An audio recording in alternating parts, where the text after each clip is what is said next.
வணக்கம். நான் சாந்தகுமார், மௌனகுரு படத்துடைய டைரக்டர்னா. பிஹேவ் நூட்ஸ் நேயர்கள் உங்களை கொஞ்சம் என்னோட விஷயங்கள்லாம் ஷேர் பண்ணிக்கணும் வந்திருக்கேன்.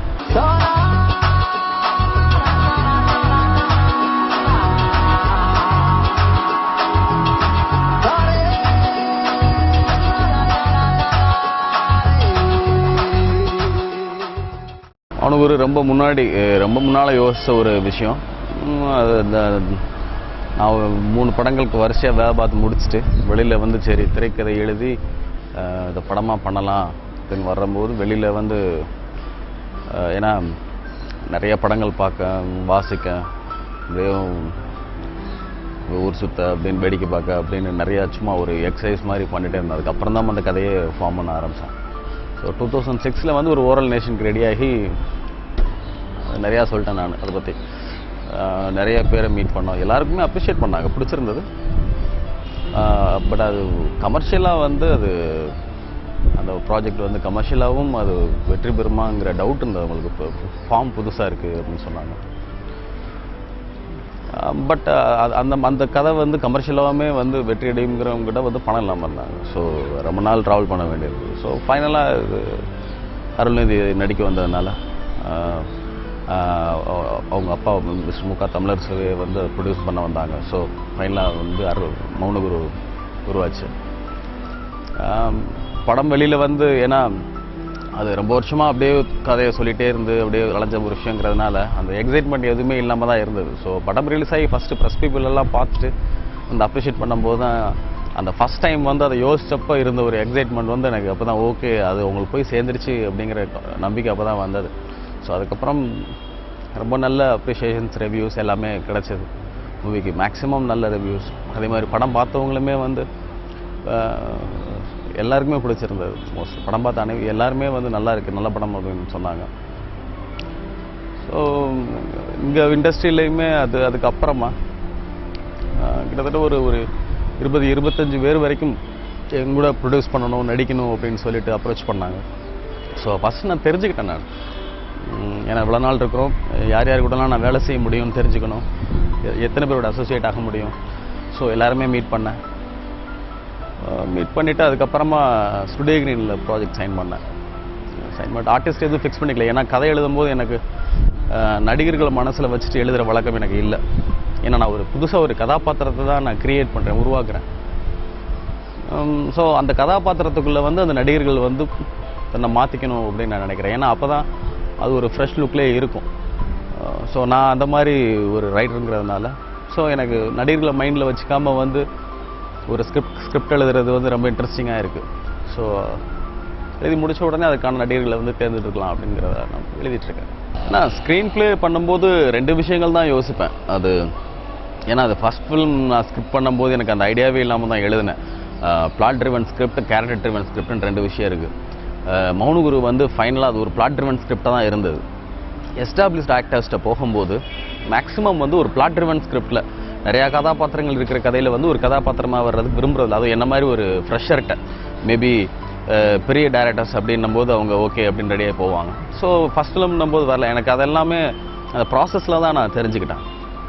ஸோ அடுத்து எனக்கு ஒரு மௌனகுரு மாதிரி நிறைய கேரக்டர்ஸ் பிளாட் ட்ரிவன் ஸ்கிரிப்டாக இல்லாமல் ஒரு கேரக்டர் ட்ரிவன் ஸ்கிரிப்டை எழுதணும் அப்படிங்கிறது தான் நான் பிளான் வச்சுருந்தேன். ஸோ இப்போ கேரக்டர் ட்ரிவன் ஸ்கிரிப்ட் தான் எழுதிட்டுருக்கேன். ஸோ இதில் எனக்கு ஒரு அட்வான்டேஜ் என்னென்னா ஆக்டர்ஸை மைண்டில் வச்சுட்டு எழுதுகிற வழக்கம் இல்லை என்கிட்ட. அவர் நடந்து வந்தார், அவர் பார்த்தாரு அப்படின்லாம் இல்லை. நான் ஒரு புதுசாக ஒரு கதாபாத்திரத்தை தான் உருவாக்குறேன். ஸோ அதற்கான நடிகர்கள் அப்படின்னு இருப்பாங்க. ஸோ அவங்கள தேடி போக போகிறேன் நான்.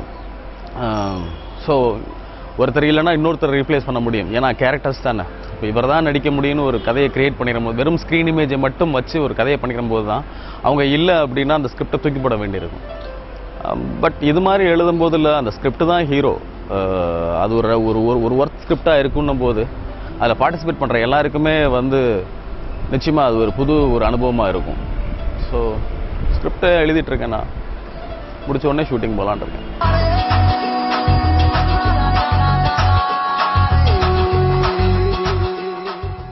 இல்லை, அது ஜேர்னர் பழசுக்கு எதுக்கு டிஃப்ரென்ஸ்னு இப்போ பெருசாக ஷேர் பண்ணல. ஏன்னா அது நான் செகண்ட் டிராஃப்ட் நான் கம்ப்ளீட்டாக நான் எழுதி முடிக்கும் போது தான் அதுக்கப்புறம் அது என்ன ஜேனராக வந்திருக்குங்கிறதே தெரியும். ஏன்னா நான் ஃபஸ்ட்டு இந்த ஜேர்னரில் கதை எழுதணும்லாம் ஸ்டார்ட்லாம் பண்ணுறது இல்லை. அது ஆக்ஷன் ட்ராமாவாக இருக்கா க்ரைம் ட்ராமா மாதிரிதாங்கிறது வந்து இல்லை. அது கொஞ்சம் முன்ன பின்ன ஏதாவது மாற்றிட்டோம்னாலே சேஞ்ச் ஆகிடும். ஸோ தெரில, ஃபைனலாக வரும்போது ஜேர்னர் தெரியும்.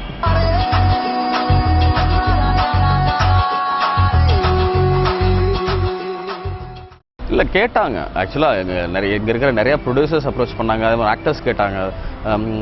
ஜீவா கூட ஒரு இன்டர்வியூவில் வந்து எங்கூட ஒர்க் பண்ணணும் அப்படின்னு சொல்லியிருந்தார். எனக்கு ஜீவா வெரி பொட்டன்ஷியல் ஆக்டர், எனக்கு ஜீவாவோட ஒர்க் பண்ணணும்லாம் ஆசை தான் நிச்சயமாக. அதே மாதிரி விக்ரம் சார் பேசினாங்க.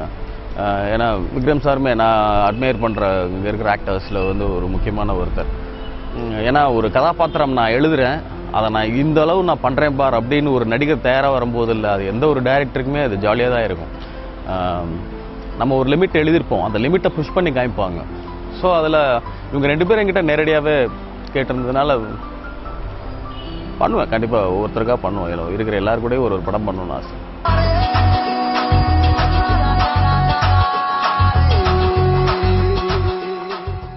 சினிமாவில் குரு அப்படின்னா ரொம்ப பழைய கதை. ஏன்னா கொஞ்சம் சினிமா இந்த மாதிரி தான் படத்தை படம் பார்க்கணுன்னு ஒரு மாதிரி ஃபில்டர் பண்ணப்பட்டு தான் படமே பார்த்தேன் ரொம்ப வருஷம். எங்கள் அம்மா போன படங்கள் தான் பார்த்துட்டு இருந்தேன். அவங்க ஃபுல்லாக ரொம்ப ஒரு எலைட் டேரக்டர்ஸோட ஃபிலிம்ஸ் தான். ஒரு கமர்ஷியலான ஒரு படம், பாட்டு இருக்குது, சண்டை இருக்குன்னா போக மாட்டாங்க. அதுக்கப்புறம் வந்து வீட்டுக்கு தெரியாமல் நான் படம் பார்க்க ஆரம்பித்தப்போ எனக்கு வந்து படம் தான் அது சக்ஸஸ். அப்படின்னா அது ரொம்ப ஆர்டிஸ்டிக் வேல்யூவோடு இருக்குது, இல்லை அது எதுவுமே இல்லாமல் இருக்குது அப்படிங்கிற பற்றிலாம் கவலை இல்லை. அந்த படம் வந்து பேசப்படுது, ஓடுது அப்படின்னா அது தெரிஞ்சுக்கிறதுக்காக போய் அப்படியே கிளினிக்கலாக வேடிக்கை பார்க்குற மாதிரி போய் வேடிக்கை பார்ப்பேன் நான். ஸோ எல்லாமே படம் தான். ஃபில்ம் லாங்குவேஜ் கற்றுக்கிறதுக்கு வந்து ஆரம்பத்தில் கொஞ்சம் ஹெல்ப்ஃபுல்லாக இருந்தது நிறைய ஹாரர் ஃபிலிம்ஸ். அது ஏன் முக்கியமாக நான் அப்படி சொல்லுவேன்னா, அந்த ஹாரர் ஃபிலிம்ஸ்லாம் ஏன்னா நிறையா பெருசாக டைலாக்ஸ்லாம் இல்லாமல் வந்து ஆடியன்ஸை பயமுறுத்துறதுக்கு கேமராவை வந்து அவங்க எப்படி என்ன ஒரு ஸ்பீடில் மூவ் பண்ணுறாங்க, எங்கே ஷார்ட் கட் பண்ணுறாங்க அப்படிங்கிற விஷயம்லாம் தான் ஒரு ஃபில்ம் லாங்குவேஜை பற்றின ஒரு புரிதலுக்கு கொஞ்சம் ஆரம்பத்தில் கொஞ்சம் எனக்கு ஹெல்ப்ஃபுல்லாக இருந்தது. அதுக்கப்புறம் நைட்டுலாம் டிவி பார்க்கக்கூடாதுன்னு வீட்டில் சொல்லும்போது வேறு வழியே இல்லாமல் அந்த 1 பாயிண்ட்டுக்கு ஒரு டிவி நாப கம்மி பண்ணி வச்சு பார்த்துருக்கேன் ஸ்கூலில் படிக்கும்போது, ஒரு 9th 10th அந்த டைமில். ஸோ அப்போது க்ரேனு ட்ராலிலாம் தெரியாது, கேமரா மூமெண்ட்லாம் மட்டும் தெரியும். எப்படி இந்த கேமரா எதுலேருந்து நகருது அப்படிங்கிற ஒரு கொஸ்டின்லாம் இருக்கும். பட் ஒரு மாதிரி அங்கேருந்து தான் ஸ்டார்ட் ஆச்சுன்னு சொல்லுவேன், ஷார்ட் கட் பண்ணுறது. ஸோ மியூட் பண்ணி பார்த்துட்டா அது இன்னும் கொஞ்சம் ஈஸியாக புரியும். ஸோ அந்த மாதிரி ஹேபிட் இருந்தது. தென் நான் இங்கே அசிஸ்டன்ட் டைரக்டராக வந்ததுக்கப்புறம் ஃபில்ம் லாங்குவேஜை ஸ்டடி பண்ணணும் அப்படின்னும் போது எனக்கு இனிஷியலாக இந்த டிவிடிஸ் எல்லாம் வர்றதுக்கு முன்னாடி அதை நான் சொன்ன மாதிரியான அந்த இப்போ எக்ஸாசிஸ்ட் ஓமன் மாதிரியான ஒரு ஹாரர் ஃபிலிம்ஸு, அதுக்கப்புறம் மணிரத்னம் அவர்களுடைய ஃபிலிம்ஸு. ஏன்னா அவருடைய ஃபிலிம்ஸ் வந்து நிறைய விசிடிஸ் எல்லாம் வாங்கி வச்சு அது ஒரு ஒரு ஒரு சீனை எப்படி ஸ்டேஜ் பண்ணுறாரு, எப்படி அதை நேரேட் பண்ணுறாரு, அந்த விஷயத்தை எப்படி ரிவீல் பண்ணுறாரு கொஞ்சம் கொஞ்சமாக, அதையெல்லாம் ஸ்டடி பண்ணுறதுக்கு அவருடைய ஃபிலிம்ஸ் எனக்கு பயங்கர ஹெல்ப்ஃபுல்லாக இருந்துச்சு சொல்லுவேன். நிறையா ஸ்பெஷல் எஃபெக்ட்ஸ்லாம் அந்த தளபதியிலலாம் அந்த மனோஜ் கேஜேனுடைய கையில் வந்து ரஜினிஷா ஷூட் பண்ணுவார். ஸோ அந்த விரல் பிஞ்சு போகிறதெல்லாம் வந்து அங்கே பாஸ் பண்ணி அதை ஒவ்வொரு ஃப்ரேமாக மூவ் பண்ணி அதை கிராஃபிக்கில் எப்படி ஒர்க் பண்ணியிருக்காங்க. ஸோ அந்த மாதிரி தான் சின்ன சின்ன ட்ரான்சிஷன்லாம் உட்காந்து அப்படி ஸ்டெப்பாக மூவ் பண்ணிலாம் பார்ப்பேன். ஸோ மேபி அவங்க சொல்லலாம் அவங்க மூவி ராம்குமார் வர்மாவுடைய சத்யா உதயம். ஸோ அதிலலாம் கொஞ்சம் ஃபில்ம் லாங்குவேஜ் கொஞ்சம் இன்ட்ரெஸ்டிங்காக இருந்ததாக ஃபீல் பண்ணேன். அதுக்கப்புறமா டிவிடி 2002க்கு அப்புறம் டிவிடிஸ் எல்லாம் வெளியில் வரும்போது அவங்க எல்லாருமே வந்து இன்ஃப்ளூயன்ஸ் ஆகிருப்பாங்க இல்லையா, இன்ஸ்பயர் ஆகிருப்பாங்க இல்லையா, அவங்களுடைய ஃபிலிம்ஸ் எல்லாமே கிடச்சிது. ஸோ வேர்ல்ட் சினிமா ஃபுல்லாக தேடி பார்த்துட்டேன். ஸோ அது பார்க்கும்போது நான் நினச்சேன் இதெல்லாம் பார்க்காம வந்து ஒரு மூவி பண்ண போயிருந்தோம்னா கொஞ்சம் வீக்காக தான் பெர்ஃபார்ம் பண்ணியிருப்போம்னு தோணுச்சு. ஸோ ஃபிலிம் குருன்னா அதுதான், நிறையா தேடி தெரிஞ்சுக்கிட்டேன் எல்லாத்தையும்.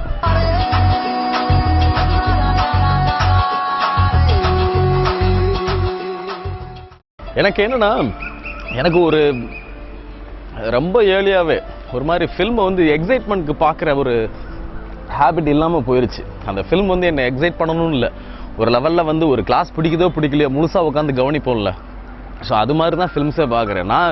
ஆக்சுவலாக எல்லா மூவிஸும் பார்ப்பேன் நான். ஒரு ஹாலிவுட் ஃபில்ம்ஸ் வந்து ஒரு சக்ஸஸ்ஃபுல்லாக இருக்கிற ஃபில்ம்ஸ் வருது அப்படின்னாலும் பார்ப்பேன். இன்டர்நேஷ்னல் ஃபிலிம்ஸ் இப்போ வருது, இப்போ கொரியன் ஃபிலிம்ஸ் வருது, எல்லா மூவிஸும் பார்ப்பேன். இங்கே ஃபிலிம் ஃபெஸ்டிவல்ஸ் வருதுன்னா ஃபிலிம் ஃபெஸ்டிவல்ஸில் போய் டெய்லி 5 படம் பார்த்துட்டு இருப்பேன் உட்காந்து. ஸோ அந்த மாதிரி தமிழில் வந்து பேசப்படுறது ஹிட் ஆகுதுன்னு தமிழ் படங்களையுமே கவனிக்கிறேன். ஸோ எல்லா படங்களையுமே தான் பார்க்குறேன். ஒரு கிளினிக்கல் ஸ்டடி மாதிரி எக்ஸைட்மெண்ட்காக படம் பார்க்குறது போயிடுச்சு, ரொம்ப வருஷம் முன்னாடி போயிடுச்சு.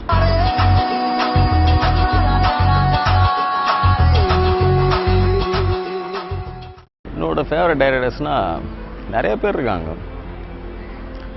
இங்கே சொல்லணும், இங்கே ஃபில்ம் லாங்குவேஜ், ஏன்னா டைரக்டர்ஸ்னும் போது அவங்க கதை சொல்கிற விதம் எனக்கு பிடிக்கிறது. அது இங்கே இந்தியன் டைரக்டர்ஸில் வந்து எனக்கு மணிரத்னமும் ராம்கோபால் வர்மாவும் பிடிச்சிருந்தது. அவங்க கதை சொல்கிற விதம் பிடிக்கும்.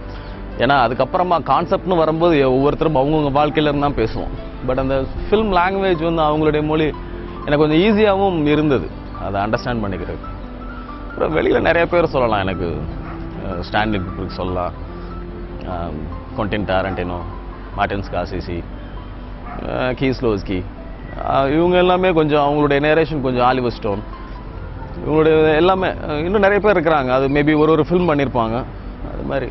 ஸோ ரெகுலராக செக் பண்ணிருக்கேன். இப்போ வர டேரக்டர்ஸ் வரைக்கும் செக் பண்ணிட்டு தான் இருக்கேன்.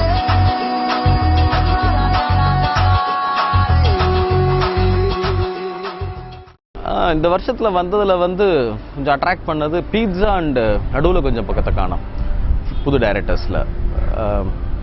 அவங்க ரெண்டு பேருமே, ஏன்னா பீட்சா வந்து ஒரு ஹாரர் ஃபில்ம் ஜானர் அப்படின்னா அது ஒரு த்ரில்லர். அது என்னன்னா அவர் ஒரு ஆடியன்ஸை ஹோல்ட் பண்ணுறாருல, ஏன்னா அதை தான் ஒரு படைப்பாளியை சக்ஸஸாக நினைப்பேன். ஒரு கதை சொல்ல உள்ளே வர்றாங்க, ஒரு படம் பார்க்கணும்னு சொல்லிட்டு அவங்களை எழுந்து போக விட்டுறாமல் அப்படியே உட்கார வைக்கிறது இருக்குல்ல, அதில் வந்து கார்த்திக் சுப்பராஜ் சக்ஸஸ்ஃபுல்லாக பண்ணியிருந்தார் பீட்சா. அந்த ஆடியன்ஸை ஹோல்ட் பண்ணியிருந்தார். அதே மாதிரி நடுவில் கொஞ்சம் பக்கத்தை காணும் எனக்கு பாலாஜி சொல்லுவேன். ஏன்னா ஒரு சின்ன ஒரு விஷயந்தான், அதை சொன்னதுவே திரும்ப ரிப்பீட்டடாக பேசிகிட்டே இருப்பாங்க.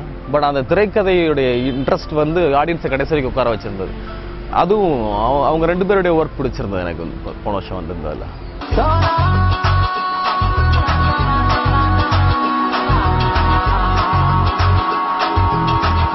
இவ்வளோ நேரம் இந்த இன்டர்வியூ பார்த்த பிஹைண்ட் வுட்ஸ் வியூவர்ஸ்க்கு ரொம்ப தேங்க்ஸ். அவங்க எல்லாருக்குமே என்னுடைய நியூ இயர் விஷஸ்.